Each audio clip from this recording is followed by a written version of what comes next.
been an interesting day.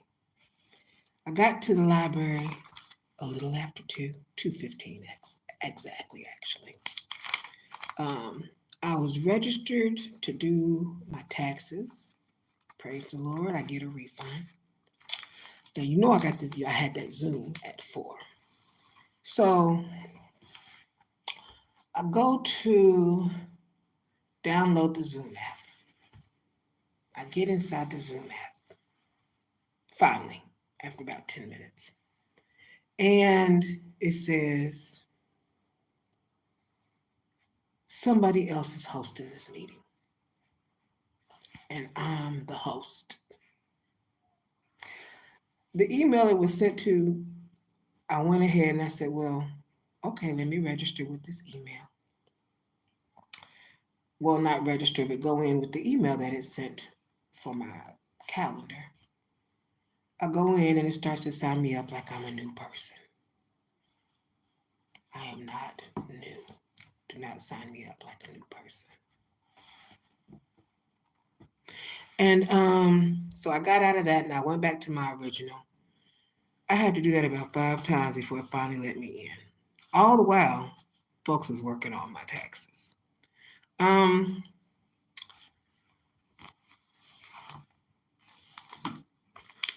There's always a workaround. When I finally did get in, of course, there was no one there, and I apologize if you did show up, but only one person I gave the code to. 2 people, actually. And I'll touch, one of them probably didn't even show, and the other one I'll touch base with. What I think I will do is sign up on, I believe it's called Paymate, and just do a pre-recording. That way people can pay to listen. I'm thinking maybe the time, it's a Friday, maybe the time didn't quite work with people's schedule being a Friday. They got other things on their mind. Maybe this was not the best day to plan for the grant writing session. And then also, I would need to be way earlier, like 45 minutes, to ensure nothing happens in the meantime. But I'll keep you posted. In the meantime, I'm going to start on chapter 9 of The Science of Money. We're going to get our weekend popping off there. Oh, I do have material. If you are on my pages that I already have completed, and I cannot wait to showcase it for Valentine's Day. So if you are not already on some of those platforms that I'm on, honey, I'm steaming hot. You might want to get there. Okay? Yes, I was acting like I wanted some coins tossed at me. So let's continue on. The Science of Money and Happiness.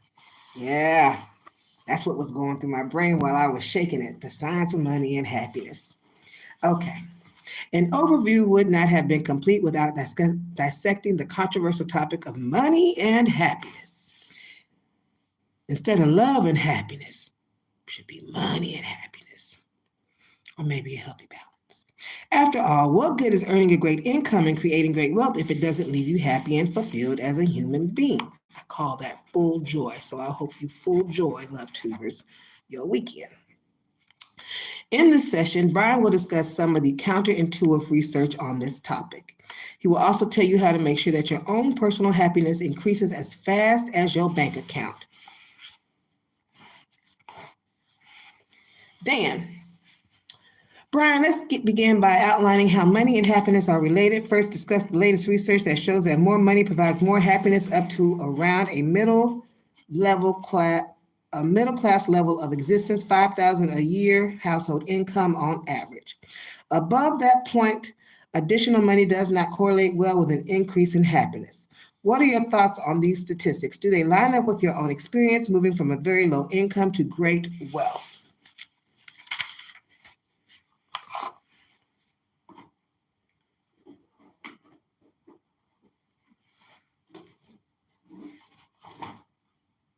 Oh, that's what I was wondering. Brian, One great discovery has to do with how people compare themselves with others. Nobody is either rich or poor except in comparison with other people within their community. Leon Festinger of Harvard calls it social comparison theory. We look at people around us and we compare ourselves with them. They just finished an experiment where they selectively gave people within a small, poor village community a big chunk of money while they were wealthier than their neighbors, and it immediately made the neighbors envious and resentful.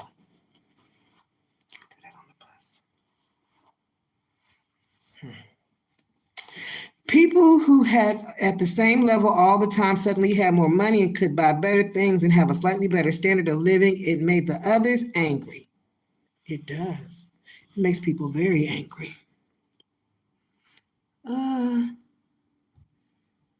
Hello, thank you for tuning in, Khalid Hoochie. Appreciate you.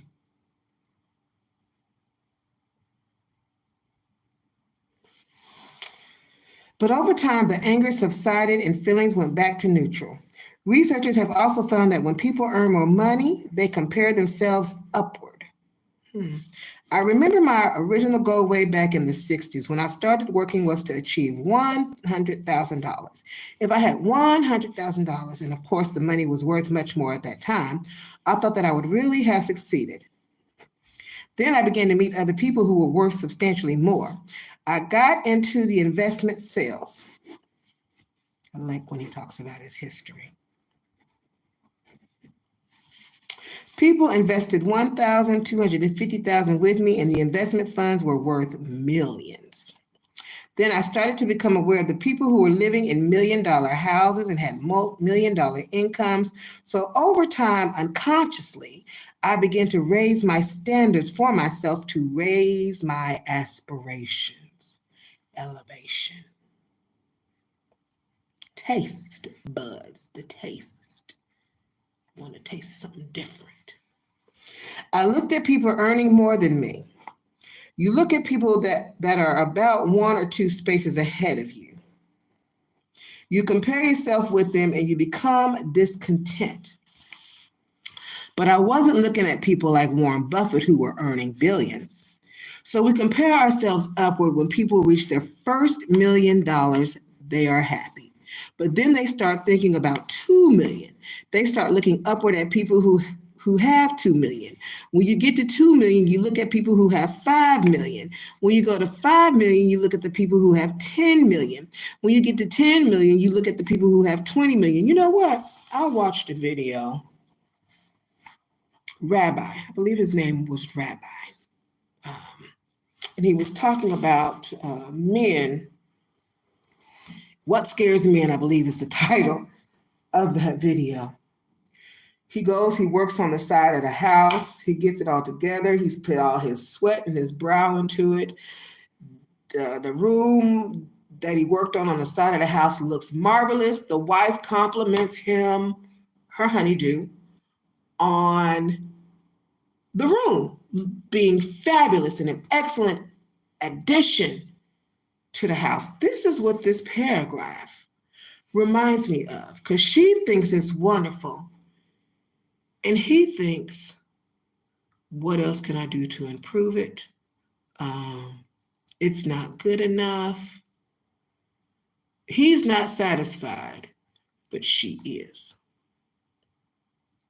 So this reminds me of the side of the house being worked on, the room. Not being, I don't want to say content,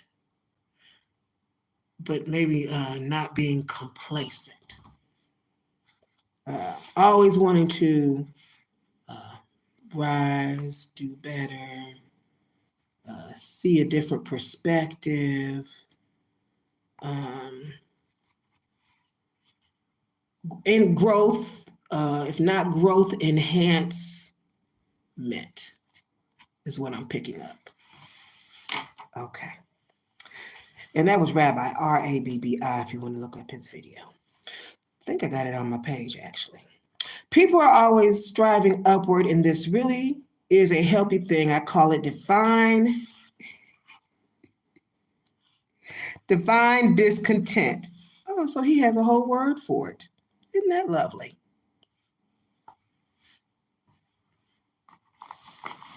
He didn't give it a whole.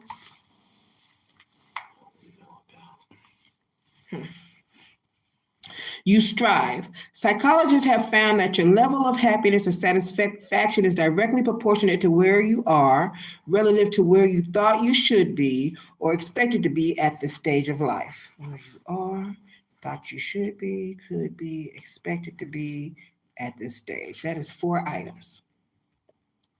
Interestingly, one of the highest levels of suicide takes place between the ages of 48 and 52. Dang. Mostly in men. It's because they realize that they're never going to make their financial goals.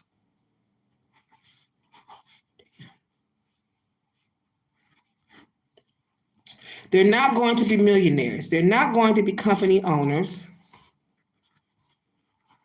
They're not going to be presidents of companies. For whatever reason, they realize that those aspirations have been dashed. And one day they go home and shoot themselves because of the incredible disappointment. They've been fooling themselves for years into believing there was a miracle, that a miracle was going to happen, and suddenly they were going to make a quantum leap. This is the philosophy of the lottery ticket. I can make mistakes all my life, but one lottery ticket is going to save me from a lifetime of not working, not upgrading my skills, not coming in early, not doing a good job. Somehow I'm going to be saved. It's the same thing in Las Vegas. It's amazing the number of poor people who go to Las Vegas gambling away their grocery money, hoping that somehow that the cards are going to come up. I know people like that. And the roulette wheel is going to turn, the slot machines are going to kick out the money, and that they're going to be able to compensate for years and years of sloth.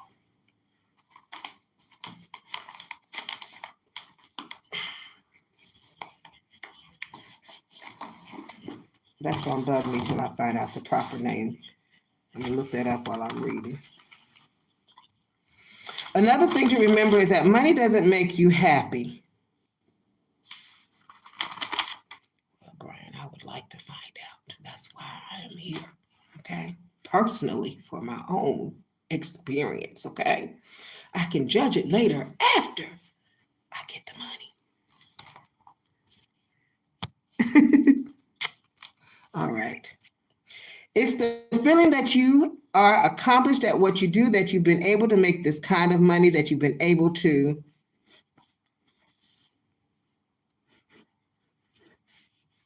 provide this wealth for your family.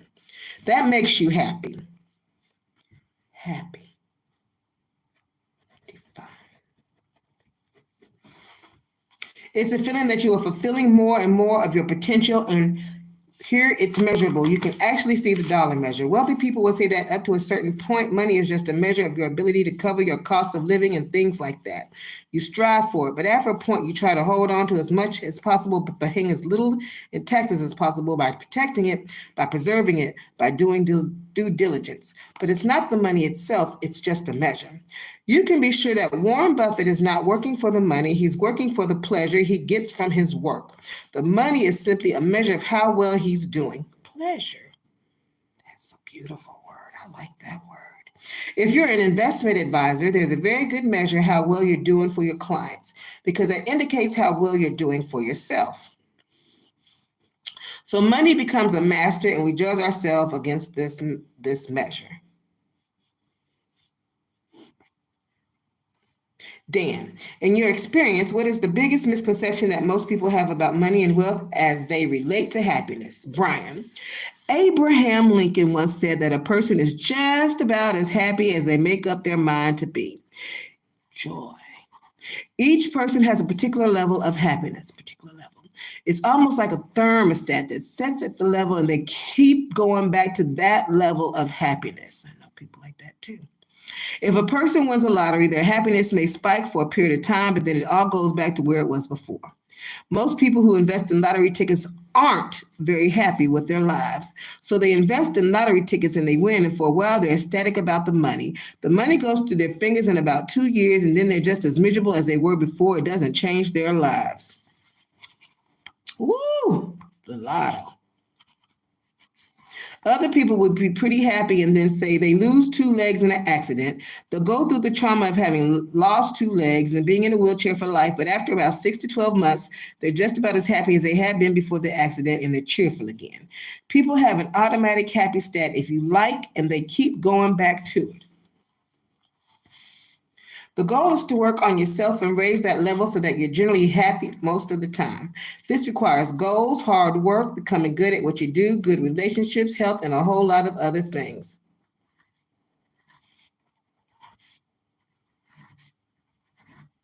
It's the decision you make, and that has a lot to do with upbringing and your level of self-esteem, your self-concept, higher self, self-consciousness, self, big S. It has to do with a lot of things that are not controllable in the short term, but are controllable in the long term. You can do something about your personality. You can improve your self-confidence and self-esteem. But generally, people are at a given level of happiness. I look at my 4 children. They've been brought up with no criticism, high self-esteem, a lot of praise and encouragement, continuous validation by their parents, and they're happy whenever you see them, anytime, anywhere, under any circumstances. No matter how much stress they have, they're generally happy and optimistic and cheerful, which means that upbringing really does make a difference.